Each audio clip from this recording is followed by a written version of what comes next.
जय श्री राम मित्रों, आपका हमारे YouTube चैनल पर स्वागत है।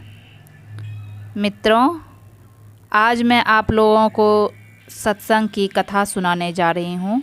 तो आइए अब कथा कहना मैं शुरू करती हूँ। और कथा का नाम है कर्म की कहानी।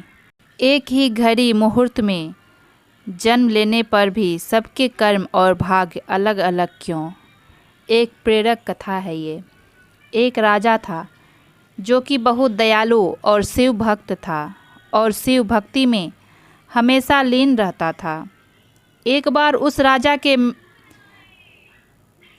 मन में एक प्रश्न आया कि एक ही घड़ी मुहूर्त में जन्म लेने पर भी सबके कर्म और भाग्य अलग अलग क्यों?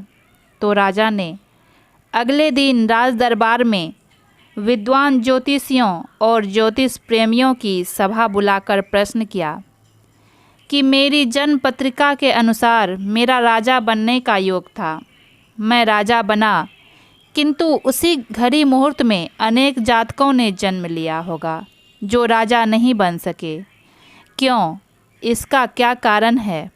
राजा के इस प्रश्न से सब निरुत्तर हो गए। क्या जवाब दें कि एक ही घड़ी मुहूर्त में जन्म लेने पर भी सबके भाग्य अलग अलग क्यों हैं? सब सोच में पड़ गए कि अचानक एक वृद्ध खड़े हुए और बोले, महाराज की जय हो। आपके प्रश्न का उत्तर यहाँ भला कौन दे सकता है? आप यहाँ से कुछ दूर घने जंगल में यदि जाएं तो वहाँ पर आपको एक महात्मा मिलेंगे। उनसे आपको उत्तर मिल सकता है। राजा की जिज्ञासा बढ़ी और घोर जंगल में जाकर देखा कि एक महात्मा आग के ढेर के पास बैठकर अंगार गर्मा गर्म कोयला खाने में व्यस्त हैं। सहमे हुए राजा ने महात्मा से जैसे ही प्रश्न पूछा, महात्मा ने क्रोधित होकर कहा, तेरे प्रश्न का उत्तर देने के लिए मेरे पास समय नहीं है। मैं भूख से पीड़ित हूँ। तेरे प्रश्न का उत्तर यहाँ से कुछ आगे पहाड़ियों के बीच एक और महात्मा हैं, वे दे सकते हैं। राजा की जिज्ञासा और बढ़ गई। पुनः अंधकार और पहाड़ी मार्ग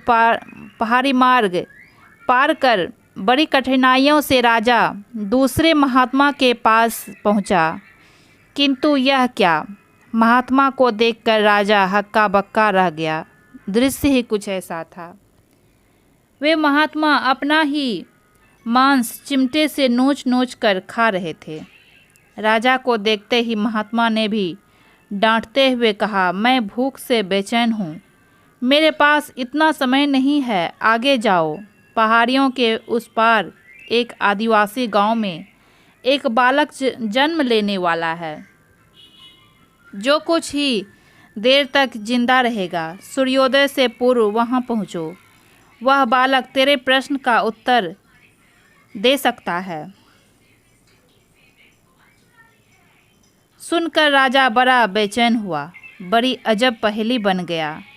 मेरा प्रश्न उत्सुकता प्रबल थी।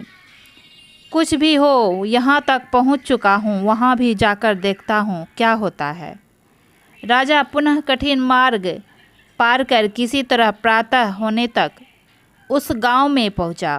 गांव में पता किया और उस दंपति के घर पहुंचकर सारी बात कही और शीघ्रता से बच्चा लाने को कहा। जैसे ही बच्चा हुआ, दंपति ने नाल सहित बालक राजा के सम्मुख उपस्थित किया।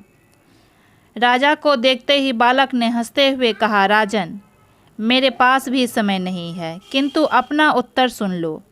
तुम, मैं और दोनों महात्मा 7 जन्म पहले के चारों भाई व राजकुमार थे। एक बार शिकार खेलते खेलते हम जंगल में भटक गए। 3 दिन तक भूखे प्यासे भटकते रहे।